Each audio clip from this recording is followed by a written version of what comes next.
Babalahin natin si DOTR Secretary Giovanni Lopez. Kuya Banoy, Secretary, magandang morning! Ay, magandang morning po, Kuya Anthony at sa lahat po na nakikinig nanonood. Ay, indiwanan ako ni Jerry eh. Naglalakwatsa. Oo nga po, nasa honeymoon daw po ulit. Napakaswerte nga nila lang. Sabi siguro isang taon na nag-honeymoon to si Jerry. Baka pupunta ng Iceland. Unahin ko nga yung Iceland. Pwede na palang, ano ba yun? Direct flight ba yung inayos yung deal with the Iceland government? Ay, yung sa Iceland po, no, yun po yung una nating sinasabing air services agreement. Kung government of Iceland, yung Iceland Air talaga po ay nakiusap sa atin po, no. At ito po ay pangunguna rin po ng ating DFA na gusto nila po na magkaroon ng isang air services agreement kasama po ang Pilipinas.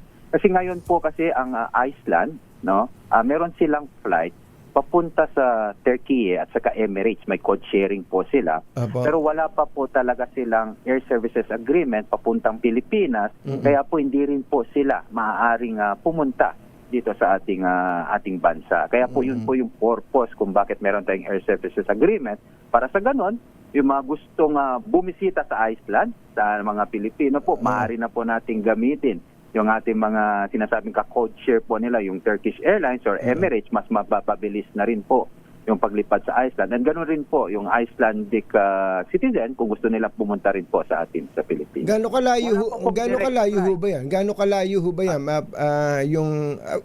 Well, kung magle-layover, parang may layover muna dun sa... Madami po, oo.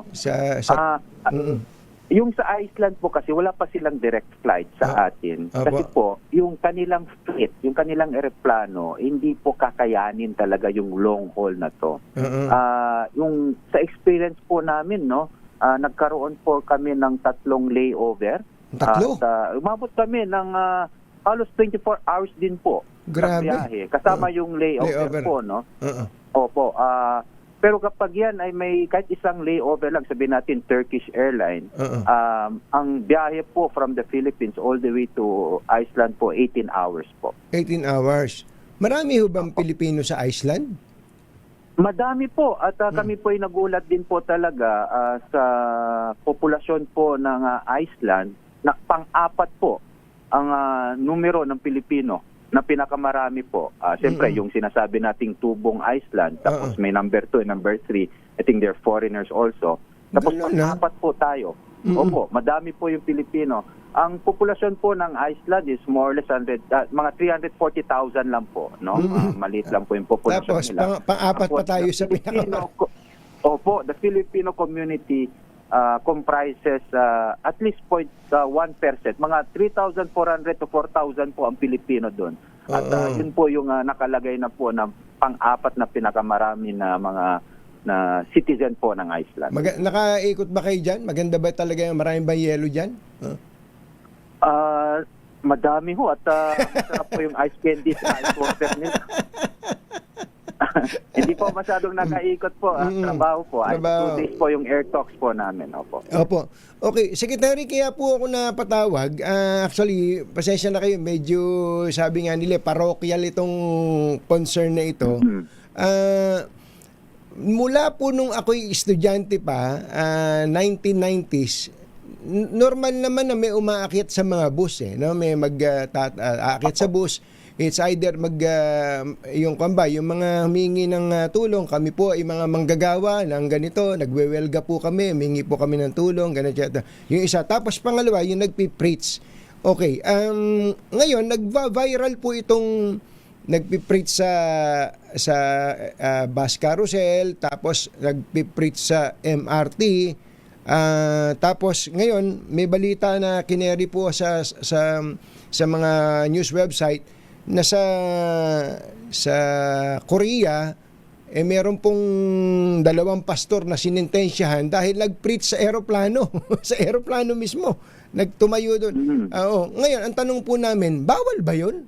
O pwede ba yun? Ano ba?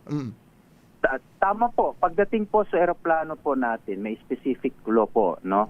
Na talaga po ay pinagbabawal yung ganyang pag-uugali pagdating sa mga eroplano natin. Ito po yung sinasabi nating the CAAP law, yung RA 9497, kung saan po may definition kung ano yung unruly passenger.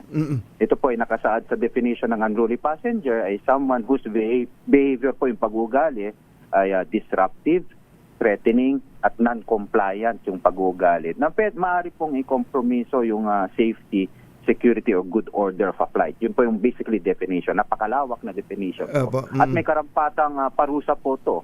At yan po, sa ating batas po ay maaari kang makulong ng 1 to 3 years or pwede ka pagmultahin po ng 50,000 to 500,000 to 500,000 pesos po. Ito specific sa aviation. Po Okay. natin. Opo. At ito po kasi kaya po merong ganitong provision sa ating CAAP law kasi ito po yung nire-require din ng ICAO. No? So they have to basically yun po yung ginaya natin at ito po yung patakaran sa lahat ng civil aviation sa buong mundo. So tama po yung news article na po yun na talaga maaari pong kasuhan at talaga makulong o bibigyan multa yung mga nagpipreach sa ating mga aeroplano kasi talaga pong pinagbabawal. Pero sa aeroplano yun. Pero paano sa MRT saka sa bus? Sa MRT tripod, bawal po talaga yan kasi bawal po nga talaga magsalita, mag-usap. Pero we maintain proper decorum po ating sa MRT3. Sa bus po, walang specific law that governs it. At pero maaari naman po kung ipipilit natin, kung merong na-iskandalong tao sa paggagawa ng pagpipreach, na mga ganon, baka pumasok pa yan sa alarm scandal.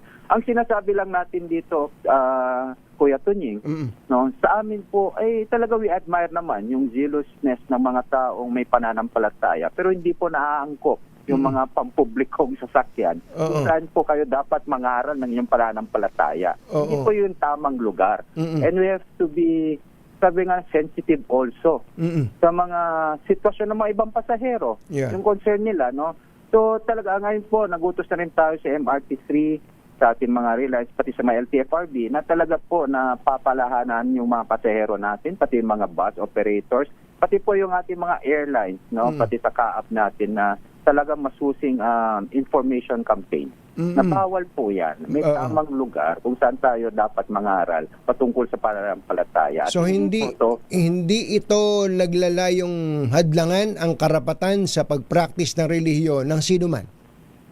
Tama po. Huwag lang po dito sa ating eroplano kasi especially po on board the flight. Ayan po ay sabi natin mabigat po ang parusa dyan, ang penalty. Sa MRT3 po, sa mga relays natin, sa rail lines natin, bawal din po yan. Kasi nga bawal nga po kumain ng dun at saka mag-usap ng it's a proper decorum. Proper decorum, ganun na rin po sa ating mga buses, kung gusto po nila talagang mag-preach, mag-taxi po sila, mag-preach sila sa driver. Unless magreklamo yung driver ng taxi. Pero diba po, yun lang po yung naisip. Pero bawal po. We have to be sensitive. Hindi po yung tamang lugar para mangaral ng patungkol sa pananampalataya.